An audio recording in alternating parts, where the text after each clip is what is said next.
Right Honourable Prime Minister. Honourable Leader of the Opposition.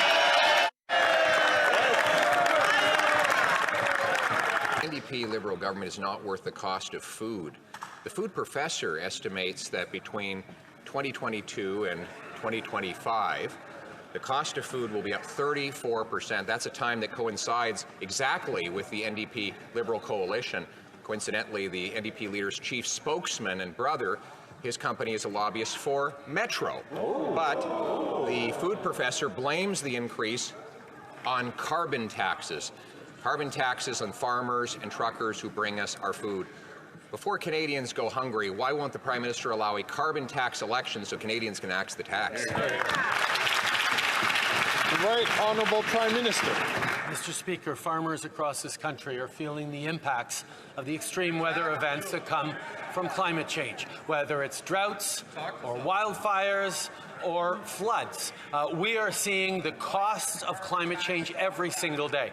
And we put forward a price on pollution that not only brings down emissions and creates more solutions and economic growth, it also puts more money in the pockets of 8 out of 10 Canadians right across the country. It's the Parliamentary Budget Officer who says that. We're going to continue to fight climate change while the Leader opposite wants to abandon the fight against climate change.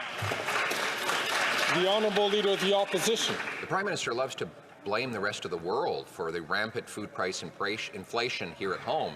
But the food professor proves that narrative false.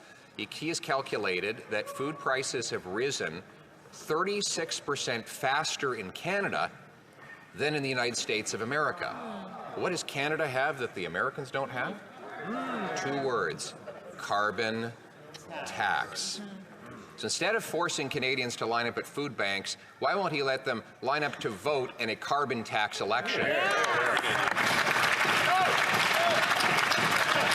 The Right Honourable Prime Minister.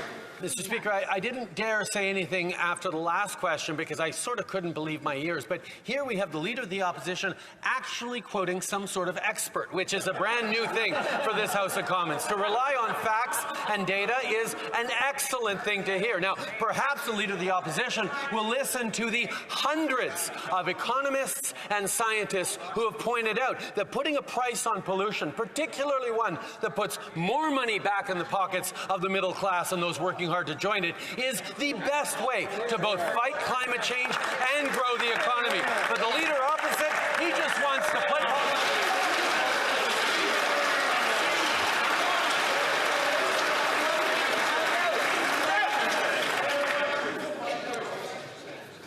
Colleagues, I ask all members, including the member from Peterborough, Halliburton Brock, to please only take the microphone, take the floor when he's recognized by the Speaker.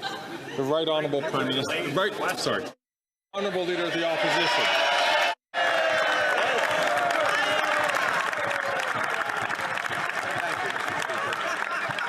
And I've got some more expert information for the Prime Minister from the food professor Sylvain Charlebois, who finds that 13% of Americans live in food insecurity, while here in Canada it's 23%. In other words, Canadians are twice as likely to live in food security after food price of inflation has been 1/3 higher under this Prime Minister's carbon tax regime.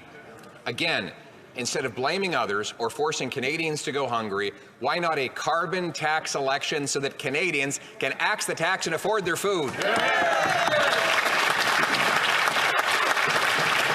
The Right Honourable Prime Minister. Mr. Speaker, while the Leader of the Opposition is playing politics, we're focused on delivering solutions. We are delivering a national school food program that's going to help 400,000 kids have fuller bellies at schools across the country and save Canadian families $800 a year on grocery bills. And if the Leader of the Opposition actually cared about food security in this country, you might imagine he'd have voted for that. Instead, not only did he vote against it, he pretends it doesn't exist. He pretends it hasn't happened. He's gaslighting Canadians on the things we're doing to fight affordability challenges. Instead, he's just offering political games. The Honourable Leader of the Opposition. Mr. Speaker, it's a food program without food.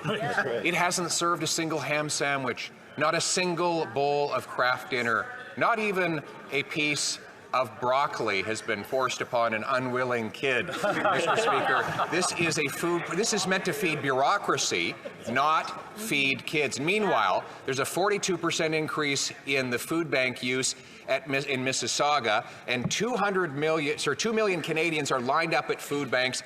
1/4 of children are going hungry after 9 years of his carbon taxes. Why can't we have a carbon tax election?